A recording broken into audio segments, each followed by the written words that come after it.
Halo teman-teman, untuk kali ini saya barusan merakit input balance. Nah ini produknya Banter Power ya teman-teman. Ini akan saya tes sekalian saya review untuk hasil suaranya. Nah ini untuk soket-soketnya belum saya pasang teman-teman, karena kebetulan soketnya saya habis. Nah, kalau pembelian PCB dari Banter Power biasanya sudah dilengkapi dengan power supply-nya. Nah, ini power supply-nya simetris, teman-teman. Usahakan kalau untuk input balance itu harus simetris ya, teman-teman. Untuk power supply-nya supaya hasil audionya lebih bersih, nggak ada noise. Nah, langsung saja teman-teman. Untuk pemasangannya, ini soket AC 15 volt. Ini usahakan dapat di extra trafo ya teman-teman ya. Nah, ini untuk outputnya yang sudah terregulasi. Ini pakai 7815 sama 7915. Nah, ini saya jumper pakai kabel. Inputnya di sini teman-teman. Langsung saja ini kita pasang. Ini untuk cek AC-nya, untuk VCC input balance-nya kita tancap di sini. Nah, ini kabel yang dari input power ya teman-teman ya. Nah, ini kita langsung solder karena soketnya saya nggak ada, stoknya habis. Kita solder dulu sementara. Sini, solder sini. Ini groundnya disolder di sini.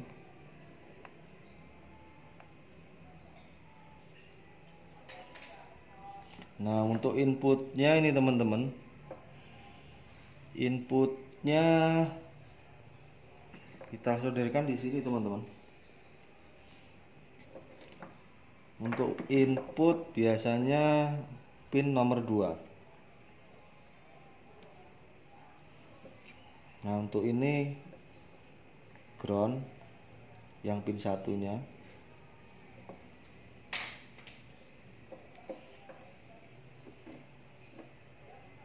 Kelihatan ya teman-teman ya. Bentar, saya tunjukkan. Ini pin 1 ground, pin 2 nya input positif. Kalau yang pin 3 ini itu input negatif teman-teman. Nah, kenapa harus power itu harus menggunakan input balance? Apa fungsinya input balance? Nah, input balance itu berfungsi untuk menguatkan suara. Jadi misalnya kita aksesoris kita jauh, nah otomatis kita pakai kabel input panjang teman-teman, 20 meter. Nah, kalau tanpa input balance ini biasanya sinyal nyampe di power kita itu audionya makin melemah. Jadi makanya harus dipasang input balance. Nah, untuk yang fungsi yang kedua, input balance itu berfungsi apabila kita pakai DLMS. Terus misal kita mau balik polarity, nah itu lebih enak teman-teman. Dengan adanya input balance ini kita bisa balik polarity menggunakan DLMS. Jadi tanpa membalik kabel speaker di powernya. Jadi langsung bisa dibalik polarity. Dengan catatan kabel 3 ini, pin 1, 2, dan 3 ini harus tersambung semua, harus disolder semua. Nah, begitu teman-teman. Untuk langkah selanjutnya saya akan tes. Akan saya kasih input. Ini volume, ini yang masuk ke power ya teman-teman. Nah, ini inputnya akan saya colok power supply ya.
Mantap ya teman-teman ya hasilnya.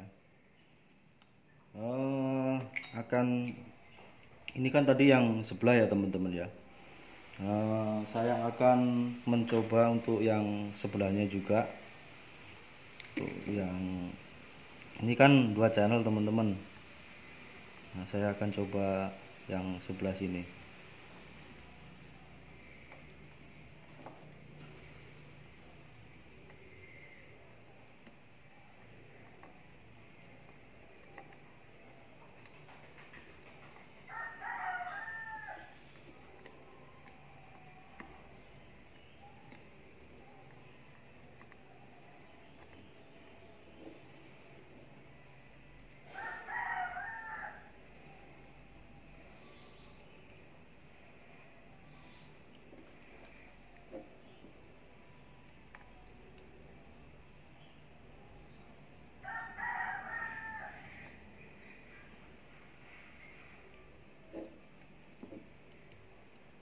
Harusnya pakai soket ini teman-teman biar rapi juga lebih enak, tapi kebetulan soket saya pas habis ini teman-teman, makanya nggak apa-apa lah, yang penting kita tahu fungsinya. Kalau teman-teman nanti pengen rapi cepet ya harus di teman pasang pakai soket biar hasilnya rapi.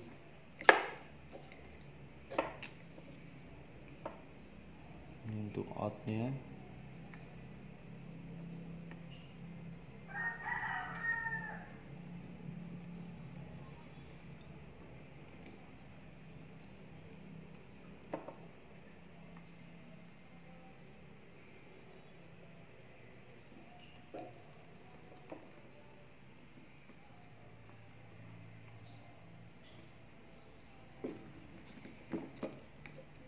Kabel inputnya.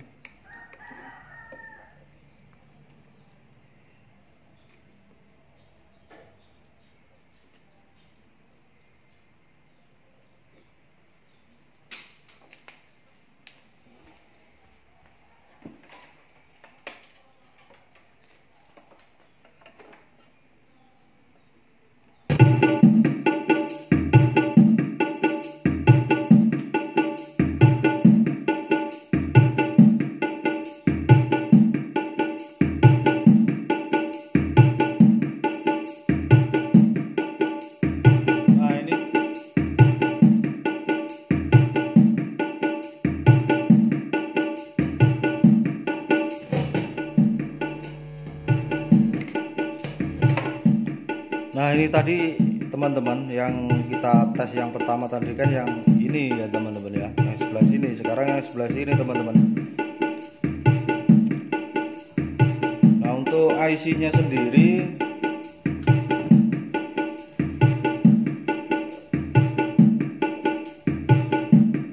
untuk IC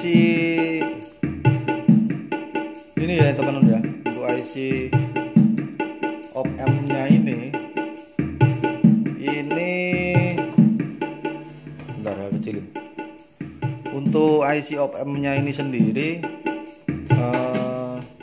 bisa menggunakan 072, 4558, NE 5532. Ini saya menggunakan 4560 teman-teman. Kalau IC ini terserah teman-teman, yang penting tipenya dual op amp. Nah, untuk IC ini, jenis IC ini terserah teman-teman mau pakai tipe apa. Itu tergantung selera, karena IC ini, untuk IC input balance ini apa ya, yang menentukan karakter sebuah power ya ini IC ini. Makanya kalau IC ini teman-teman mau menggunakan tipe apa terserah, yang penting dia dual op amp, begitu teman-teman. Nah, saya kira cukup teman-teman untuk cara pemasangan input balance. Mudah-mudahan video ini bisa sedikit membantu teman-teman untuk memasang input balance. Dan apabila video ini bermanfaat buat teman-teman, saya mohon bantuannya untuk subscribe channel saya, untuk like, komen, dan share ya teman-teman ya. Demikian dari saya teman-teman.